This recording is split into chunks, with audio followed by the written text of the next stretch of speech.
favoritism, showing favor to the prevailing politicians and disfavor to what he calls dissidents or opposition parties. And he again says, of course, there's such a policy. But Hong Kong people don't swallow that, they don't buy that. That's why, in spite of all the problems, and then we have no party, we have no funds. We are poorly funded, but our opponents are so well funded because it's patriotic to give money to the DAB people and so on. And it's very naughty to give donation to our party. But we still survived at the last elections. Right? And we did pretty well. I mean, Hong Kong Island, 6 seats, and the Democrats won 4. Although, if you look at the total number of votes cast, we are something like 55% only. They are 45, but we have 4 seats out of 6. And the New Territories East, even better, 7 seats for grabs. The Democrats got 5. Hong Kong people were very smart. They went home and they would discuss, all right, father will vote for this, mother will vote for that, all right, and the brother will vote for this, sister will vote for that, and they'll split it out. They're good. So I have, if I look at the short term for democracy in Hong Kong, things that look very bleak indeed. But I look for the long term. Every country in the world is going down the democratic way. China is going down in a very slow manner, but it's also going towards that. Will China be the last country ever in the world, last country to have democratic elections? I certainly don't see it that way.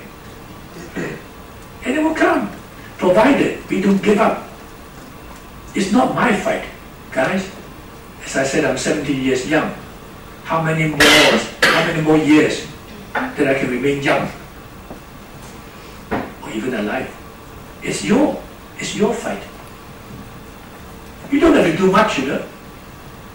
Make sure to vote. Make sure you register yourself as a voter. Make sure you vote.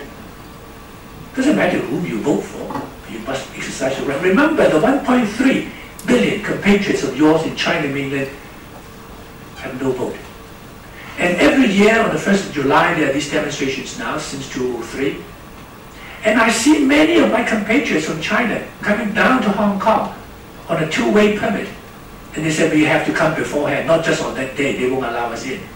Right? We come a few days earlier. And I want to come here, Mr. Lee. I want to see you, take a picture with you, get your autograph. And Mr. Lee, we depend on you guys. Because if you don't have democracy in Hong Kong, we won't have it in China. Think of these people. And of course it will come.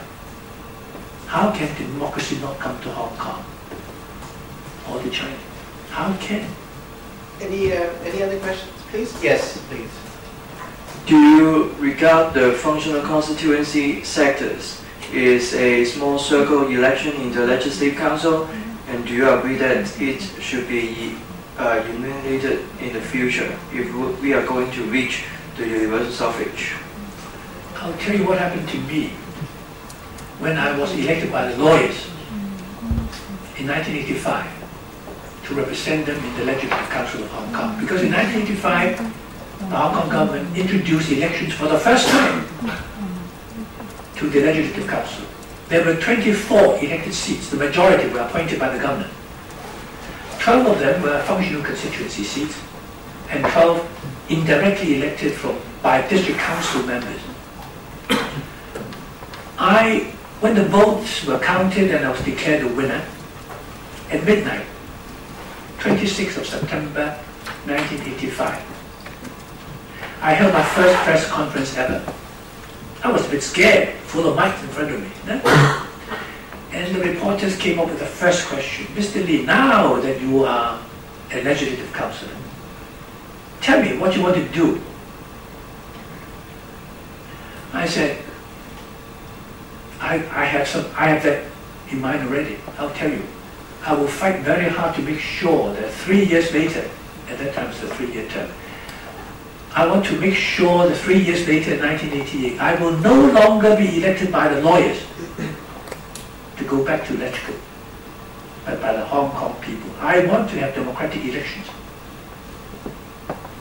3 years later, I failed. Because democratic elections only came to Hong Kong, as we said, in 1991, after the Basic Law was finalized. Because Beijing would not allow the British to introduce what we call direct election before the Basic Law was promulgated in 1990. Of course, I don't like functional seats. Why should, if you believe in fairness and equality, which the rule of law is all about, why should some people in Hong Kong have 2 votes? One for geographical election, 1 person, 1 vote, the other for functional seats. And the other people have only 1. And you don't even have to argue anymore, because the Basic Law already says in Article 68 that the ultimate goal is to have the entire legislature to be elected by universal suffrage. And how ultimate is ultimate? Annex 2 says during the first 10 years, from 1997 to 2007, the development of democracy has to be gradual and orderly, but 2007, 10 years later, we could have full democracy. It's already delayed. It's being set back again. Right? Of course, the functional seats must go. And the sooner they got rid of, the better it is.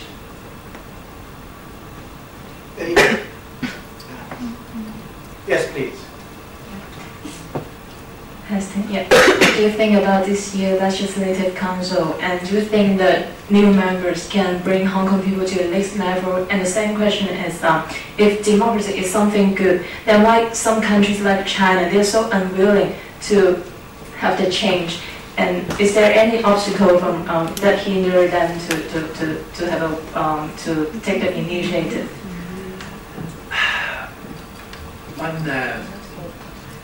One former British senior official in Hong Kong, who was actually this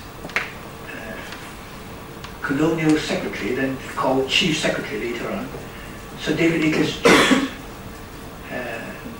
said famously on one occasion that the Chinese have no problem about election, provided they know the results beforehand. They don't want to bring in democracy because they want to remain in power. That's the short answer. But if you look at Taiwan, say 20 years ago, there wasn't really much difference between Taiwan and mainland China. You see dictatorship across the straits. Of course, Kuomintang dictatorship in Taiwan, and the Communist Party dictatorship in the mainland.